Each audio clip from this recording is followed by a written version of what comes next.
Soviet संघ के विघटन के बाद क्रीमिया यूक्रेन का हिस्सा था, लेकिन 2014 में रूसी सैनिकों ने क्रीमिया को यूक्रेन से अलग कर दिया।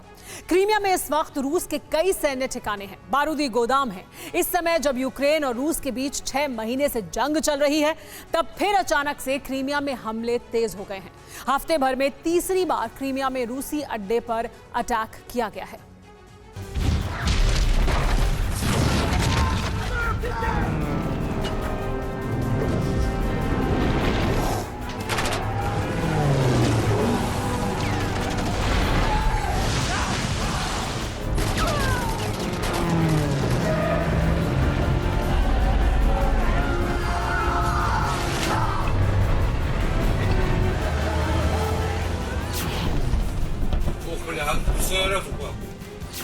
प्रचंड विस्फोट के बाद का ये भीषण दृश्य है, जिसमें आसमान छूती आग की लपटें हैं, बारूदी धुओं का गुबार है और नई तबाही के बड़े संकेत हैं।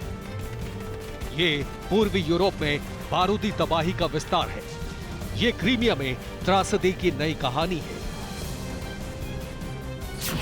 क्रीमिया में धमाका, क्या नया वॉर फ्रंट खुला? टारगेट रूसी अड्डा, 6 दिन 3 बार बारूद फटा। विध्वंस के पीछे कौन?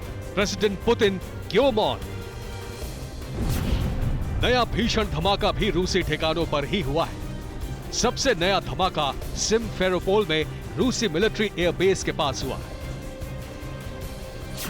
इस विस्फोट की वजह से सैन्य हवाई क्षेत्र तबाह हो गया है। इससे पहले 16 अगस्त को भी ऐसी ही तबाही आई थी। तब उत्तरी क्रीमिया में झानकोई प्रांत में धमाके हुए, जिसमें रेलवे लाइन के पास स्थित रूसी ईंधन गोला बारूद का ढेर तबाह हो गया था। रूसी रक्षा मंत्रालय के मुताबिक सुबह करीब 6:15 पर भयंकर धमाके हुए। इस विस्फोट में 2 लोगों के झुलसने की खबर है। झानकोई प्रांत क्रीमियाई प्रायद्वीप के उत्तर में स्थित है और दक्षिणी यूक्रेन के रूस के कब्जे वाले खेरसोन प्रांत से करीब 50 किलोमीटर दूर है। कीव ने इस क्षेत्र में हाल के महीनों में हमले तेज कर दिए हैं और वो वहां रूसी सेना और गोला बारूद के गोदामों को निशाना बना रहा है। कीव गवर्नर ने बताया कि बम धमाके के बाद आसपास के इलाकों से करीब 2000 लोगों को निकाला गया है। यूं तो अब तक इस विस्फोट की किसी ने भी जिम्मेदारी नहीं ली है, लेकिन न्यूयॉर्क टाइम्स का दावा है कि यूक्रेन की स्पेशल यूनिट ने हमले को अंजाम दिया है। वहीं यूक्रेन के राष्ट्रपति के सलाहकार मिखाइलो पोदोल्याक ने गूढ़ शब्दों में ट्वीट किया, रूसी कब्जा वाले क्रीमिया विस्फोटों का गोदाम बन गया है। जबकि रूस की तरफ से घनघोर चुप्पी है, तो आगे का सवाल यहीं से उठ रहा है। क्रीमिया में लगातार विस्फोट के पीछे कौन है?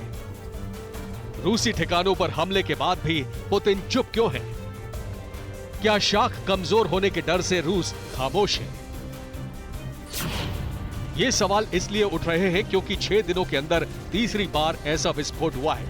जहां पर ये हमले हुए हैं, वो यूक्रेन की मौजूदा मिसाइल प्रणालियों से बाहर है। रूस ने इस धमाके के लिए सीधे तौर पर यूक्रेन को दोषी नहीं ठहराया है। दरअसल पश्चिमी मीडिया का दावा है कि यूक्रेन वॉर में रूस को जबरदस्त नुकसान हुआ है। करीब 70 से 80 हजार रूसी सैनिकों की मौत हुई है।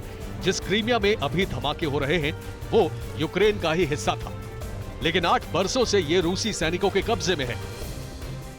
जानकारों की माने तो क्रीमिया में रूसी अड्डों पर लगातार धमाका रूस के लिए बड़ा झटका है। इससे क्रीमिया में रूसी ताकत के कमजोर होने के संकेत भी जा रहे हैं। यही वजह है कि रूस इस पर चुप है।